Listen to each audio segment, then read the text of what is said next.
Alrighty then, let's talk about the reality of getting a job in computing right out of university. I've been there. You think you're going to land your dream job straight away, but the truth is, it's not as easy as it looks.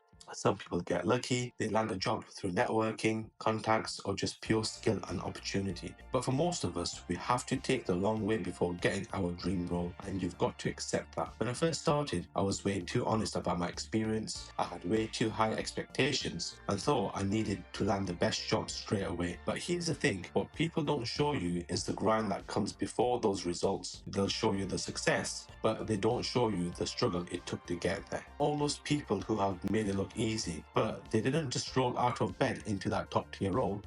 The reality is everyone's journey looks different, and it's easy to expect that you'll walk into your dream job, but you've got to put in the work. You might need to take some low paying jobs or hell even unpaid roles to get your foot into the door. And sometimes you've got to be a bit sneaky, not too much, but enough to make it look like you've got more experience than you actually do. If I could do it again, I'd be all over contracting.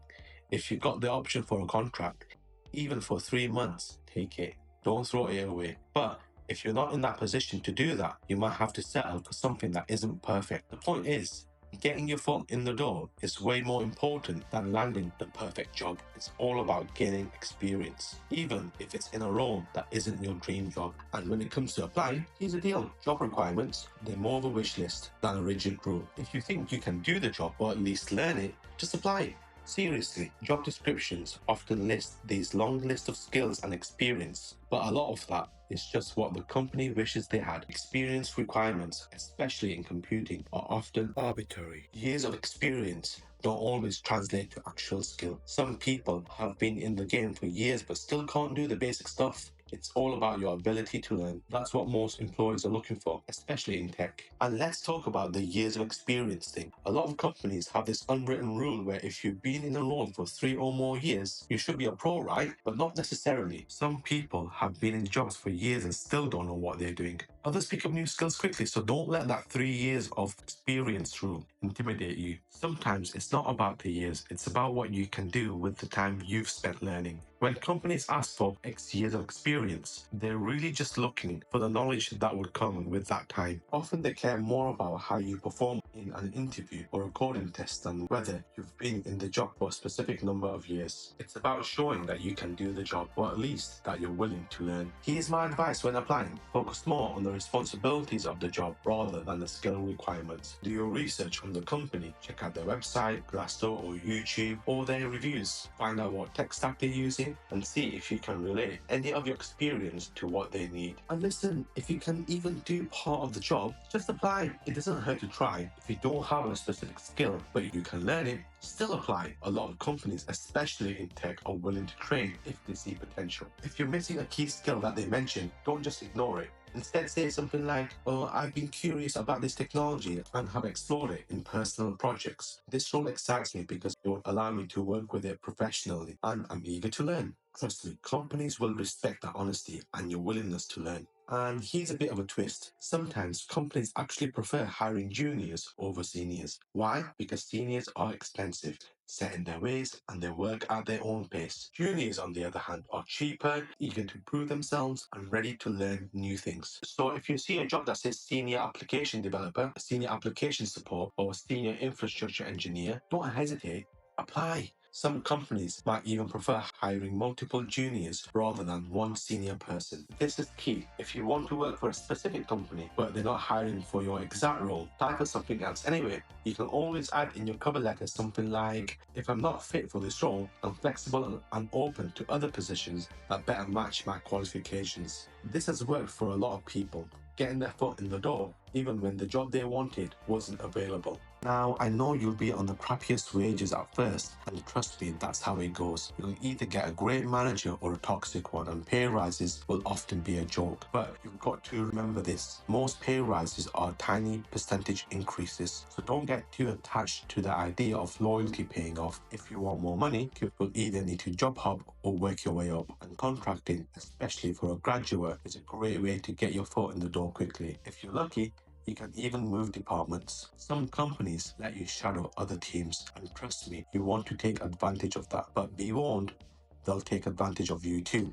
You might end up doing a lot more work than you signed up for, but in the end, you're gaining that experience. It's a balance you'll have to figure out for yourself. Now, let's talk about cover letters and CVs. You're in the best position for these things right now because you've got AI to help you. I remember wasting so much time writing cover letters that I hated it. It felt like I was writing the same thing over and over again. And now with tools like ChatGPT, it's so much easier. The trick is to make the language readable and match the essential criteria to your experience onto the cover letter. Keep it simple, keep it clear, and make sure it aligns with what the job is asking for. Also add some corporate jargon to your CV. Don't go too crazy with it, but use just enough to make it look professional. If someone says don't use AI, don't listen to them. Use it to your advantage, but fashion it so it doesn't scream, I'm trying too hard. Trust me, it works. I've started doing this myself and it saves me hours of time. Jobs aren't worth spending hours on only to get rejected. One last tip for your CV: add the full job description and essential criteria at the bottom of your CV. Make the font white and in font size 1. Why?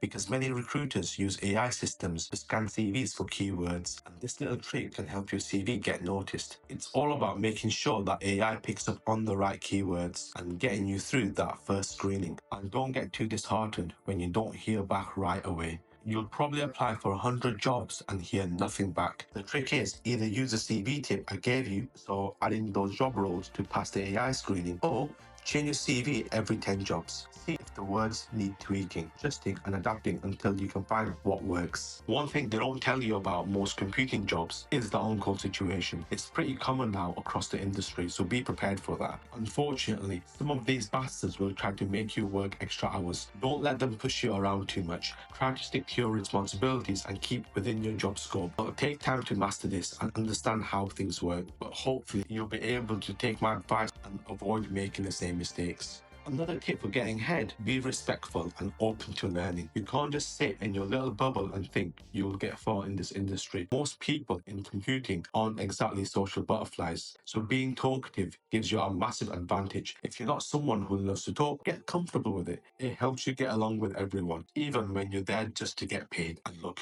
we're all in it for the money at the end of the day. Just don't let them know that. Hide your true face and focus on being respectful while also showing you're open to learning. It'll get you much further than you think in this boomer-dominated world. And look, if you're really desperate and feel like you're not getting anywhere, don't be afraid to bend the truth a little bit. It's not the best advice, but sometimes you need to make experience up, especially if it's unpaid or low-paid jobs or low-paid work you've done, or make one up. Just don't go too crazy with it. You can always watch YouTube videos on the things you're lying about, or asking your friends, or even looking on Reddit. This will help you talk to talk and bullshit your way through an interview. And when you get the job, you'll learn the ropes anyway. Don't stress too much. Also, remember this: companies are just made up of people. Don't put them on a pedestal or brown nose to get ahead. It's not worth it. Unless there's something to gain from betraying people, it's not something worth doing. Trust me, it's not worth compromising your integrity for a job.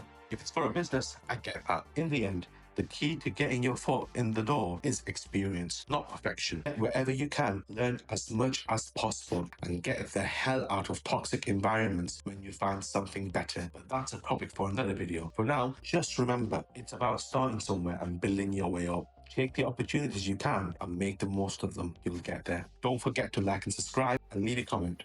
And I hope to see you again.